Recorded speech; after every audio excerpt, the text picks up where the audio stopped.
오늘 말씀 함께 보겠습니다. 마태복음 21장 12절 말씀부터 17절까지 말씀입니다. 마태복음 21장 12절부터 17절 말씀 한 절씩 교독하겠습니다. 예수께서 성전에 들어가사 성전 안에서 매매하는 모든 사람들을 내쫓으시며 돈 바꾸는 사람들의 상과 비둘기 파는 사람들의 의자를 둘러 엎으시고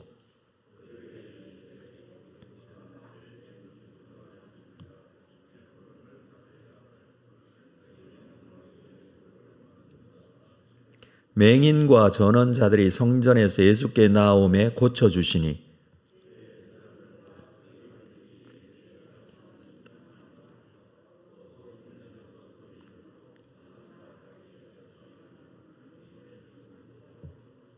예수께 말하되 그들이 하는 말을 듣느냐? 예수께서 이르시되 그렇다. 어린 아기와 젖먹이들의 입에서 나오는 찬미를 온전하게 하셨나이다 함을 너희가 읽어본 일이 없느냐 하시고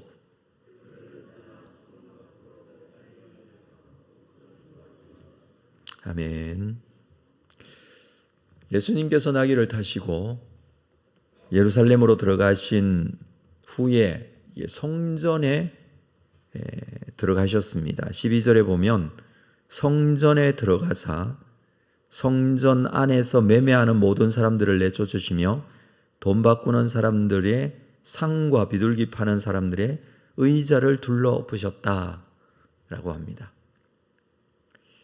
이 성전에는 당시에 이방인의 뜰에서 환전이나 또는 성전에 드려질 재물을 파는 경우들이 있었습니다.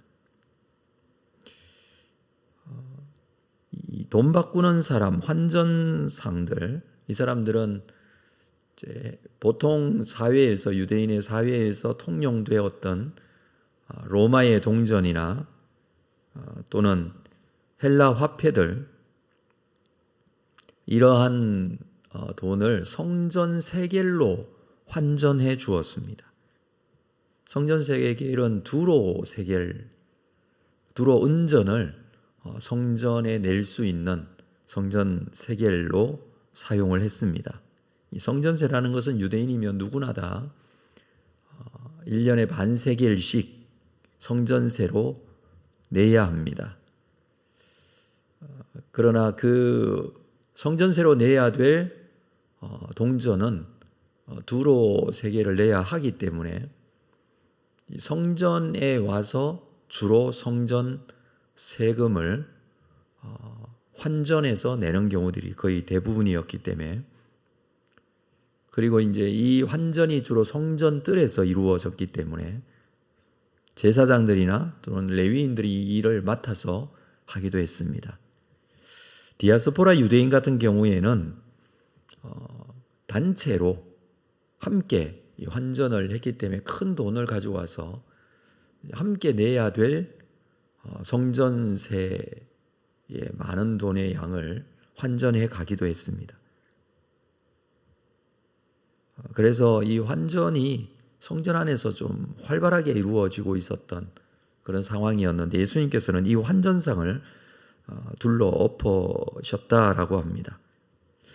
우리가 앞에서 읽었습니다만 가브나움에서 성전세를 거두는 사람이 제자들에게 왜 성전세를 내지 않느냐 라고 했을 때 예수님께서는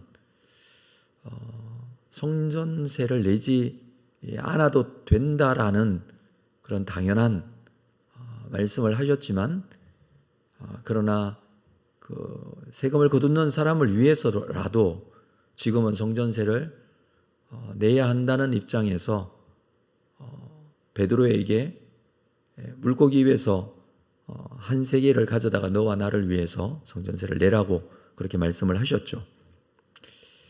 근데 오늘 말씀에서는 죽음을 앞둔 시점이어서 세금 거두는 행위 자체를 지금 반대하고 있는 것입니다. 그리고 이 환전상을 둘러 엎으시는 이 행위는 앞으로 성전세의 기능이 중지될 것, 대한 예고를 하시는 상징적인 행위로 우리가 볼 수가 있습니다.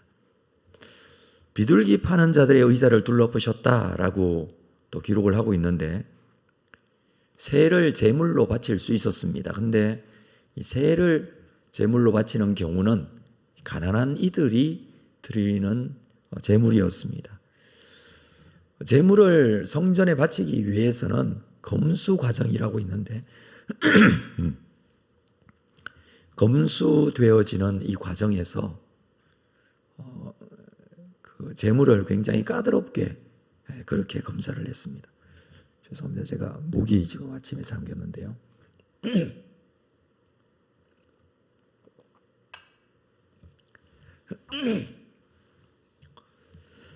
이 제물을 바치기 위해서는 검수 과정을 거쳐서 흠없는 제물인지를 확인을 했습니다.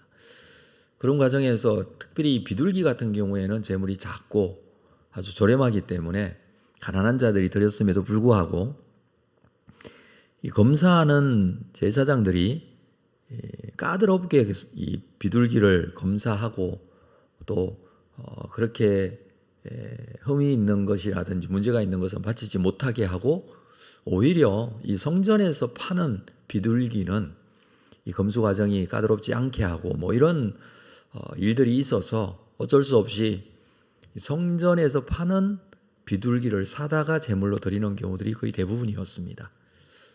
그리고 성전에서 파는 이 비둘기의 가격을 터무니없이 비싸게 받게 하고 뭐 이런 과정들이 있었습니다. 미시나라는 기록물에 의하면 비둘기 가격이 올라서 가난한 사람들에게 무거운 짐이 되었다, 뭐 이렇게 되었다는 내용들을 기록하고 있기도 합니다. 하나님께서는 성전 세금이나 혹은 제사 비용으로 인해서 백성에게 짐을 지우시는 분이 아니시죠. 그럼에도 불구하고 성전에서 일하고 있는 사람들, 이 사람들이 이 세금과 재물에 대한 엄격한 잣대로 이윤을 취하고 가난한 백성들의 무거운 짐을 더 지우는 그런 행위들을 하고 있었다는 것입니다. 그래서 예수님께서는 성전에서 이러한 일을 하고 있었던, 그러니까 하나님의 뜻과는 전혀 반대 상황인 그런 일들을 저지르고 있었던 이 환전상들과 그리고 비둘기 파는 이들의 상을 둘러보시며 이렇게 말씀하십니다. 13절에 그들에게 이르시되 기록된 바 내 집은 기도하는 집이라 일컬음을 받으리라 하였거늘 너희는 강도의 소굴을 만드는도다. 이사야 56장 7절에 있는 내 집은 만민이 기도하는 집이라 라는 구절, 예레미야 7장 11절에 있는 내 이름으로 일컬음을 받은 이 집이 너희 눈에는 도둑의 소굴로 보이느냐? 보라 내가 그것을 보았다 라는 이 구절, 이 두 가지의 성경 구절을 동시에 인용을 하십니다. 성전은 만민이 기도하는 집이다 라고 합니다. 이사야 선지자를 통해서 먼저 선포되었던 말씀, 그리고 솔로몬이 성전을 짓고 성전 봉헌식을 하는 기도문에서도 세상에 온 백성들이 나와 기도하는 곳이다는 그런 표현들이 있습니다. 유대인들이 생각했던 이 예루살렘 성전은 유대인들만을 위한 어떤 성전의 기능으로서 또는 정체성으로서 가지고 있는 것이 아니라 예수님께서 지금 그 말씀을 인용해서 만민이 기도하는 집이다. 이 말은 유대인만 기도하는 집이 아니라 온 백성들이, 모든 사람들이 나와서 하나님께 나와서 기도하는 집이다라는 것을 보여주는 것이죠. 그리고 이 성전은 하나님의 집이다라는 표현을 하면서 강도의 소굴과 같이 되었다. 이 성전을 사유화해서는 안 된다는 말씀입니다.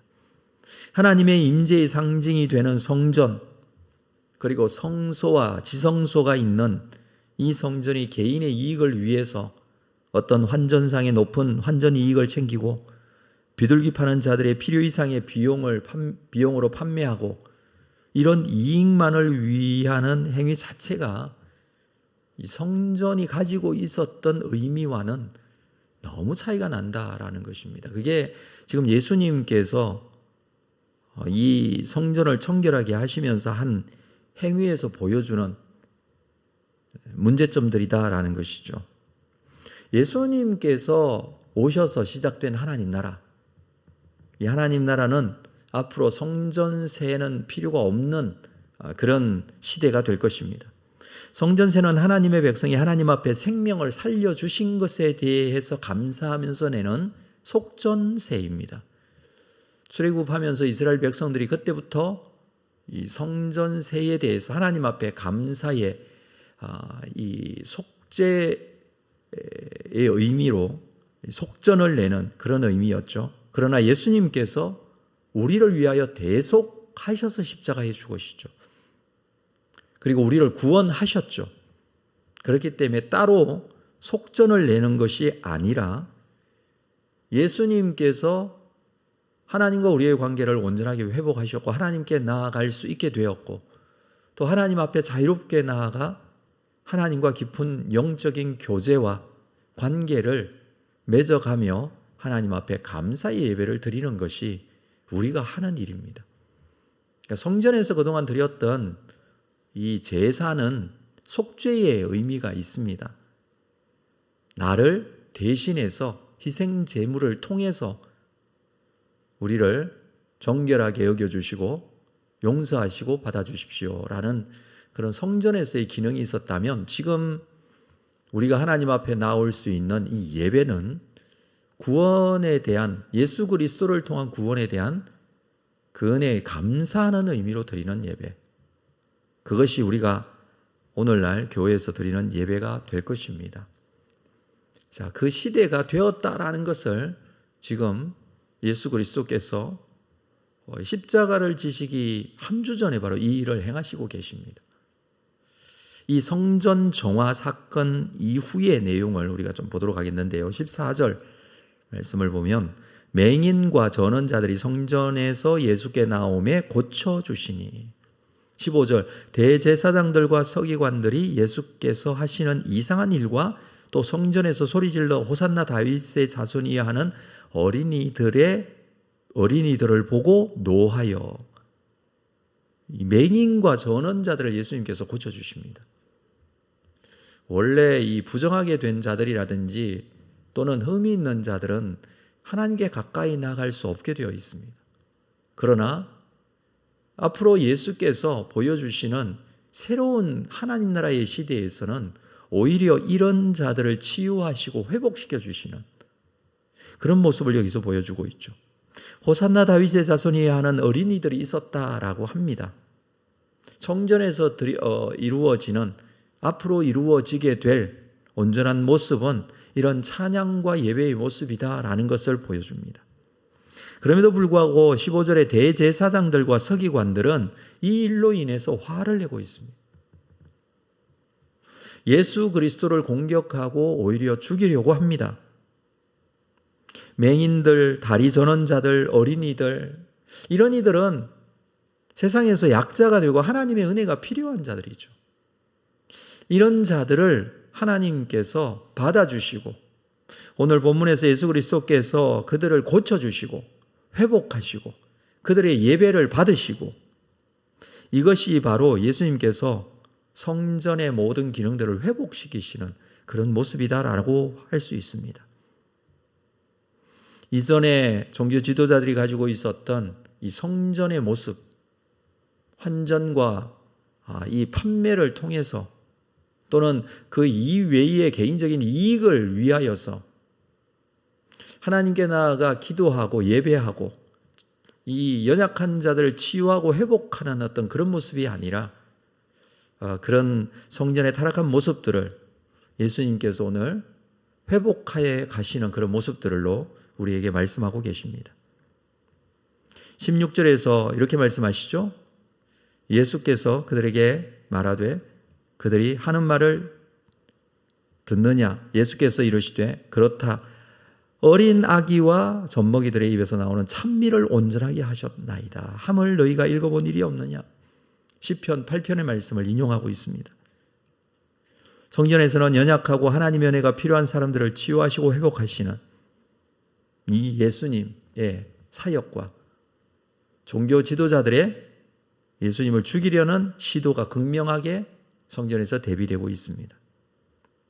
우리가 이 모습을 보면서 하나님의 성전의 어떤 기능, 성전이 가져야 될 모습이 어떤 모습인지, 또 나아가서 오늘날 우리의 하나님의 사람들의 모임인 교회가 모여 있으면서 무슨 일을 해야 할지에 대한 부분을 말씀해 줍니다.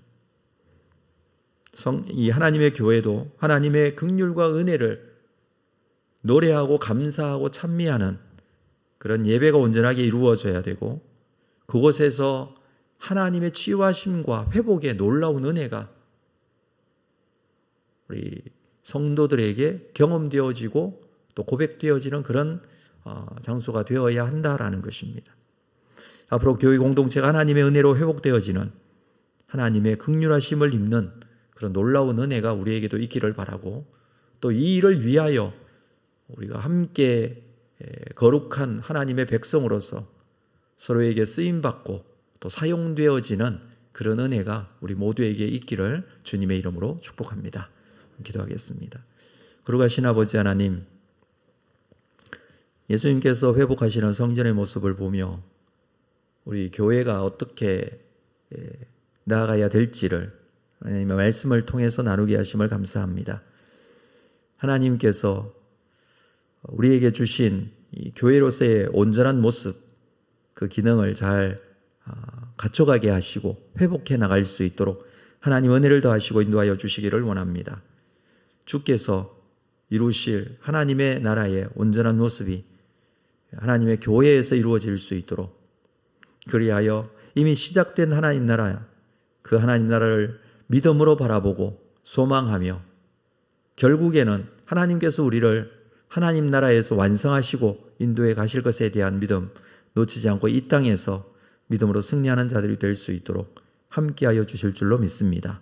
감사하고 예수님의 이름으로 기도합니다.